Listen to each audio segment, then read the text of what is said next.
এটাই পরোটা এইটা দিয়ে এটা দিয়ে হবে। আচ্ছা এটা কি বাড়ি থেকে বানিয়ে নিয়ে আসে? এটা বাড়ির থেকে রেডি করে নিয়ে আসি, এখানে ফ্রাই হয়ে যায়। পুরো পার ডে কত কেজি পরোটা তৈরি হয়? এই 8 কেজি থেকে 10 কেজি। 8 কেজি থেকে 10 কেজি। 8 কেজি থেকে 10 কেজি। কত করে প্লেট বলছিলেন? 20 টাকা প্লেট। এটা কি পরোটা যাচ্ছে? হ্যাঁ দাদা। এক প্লেট। এই এক প্লেট 20 টাকা প্লেট। কতটা যাবে? পরোটা কতটা গ্রামের ভিতরে। ধরে দেবো? আচ্ছা তরকারি কি আনলিমিটেড বলছেন? মানে 16 টাকা সব পরোটা তাই তো? 20 টাকা সব। 20 টাকা সব। এটা আমার তরফ থেকে ওটা ফ্রি রাখা হয়, যাতে সবার জন্য সুবিধা। 100 গ্রাম পেটাই পরোটা 20 টাকা তাই তো? হ্যাঁ, এখানে 100 গ্রাম পিঠাই পাউডার হলো 20 টাকা মাত্র। এর সঙ্গে আনলিমিটেড তরকারি। এর সঙ্গে আনলিমিটেড সবজি আছে।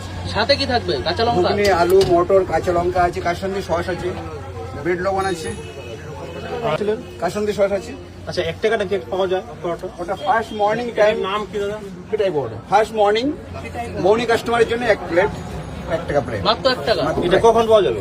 এটা ফার্স্ট মর্নিং আসুন, ফার্স্ট কাস্টমার। কটার দিকে খোলা হয়? 7টা মর্নিং। 7টা। আচ্ছা এটা কি রেগুলার দেওয়া হয়? ফার্স্ট মর্নিং রেগুলার, ফার্স্ট একটা কাস্টমার। তাও আমাদের ভিউজ করে আসতে হবে, আমাদের ফটো, আমাদের মোবাইলে। ভিডিও শেয়ার করে আসতে হবে? হ্যাঁ, বাবু এটা বলুন। না কাসন্দি। আমার এর সঙ্গে কাসুন্দি আছে? হ্যাঁ, সঙ্গে কাসন্দি আছে, কাঁচা লঙ্কা আছে, টমেটো সস আছে,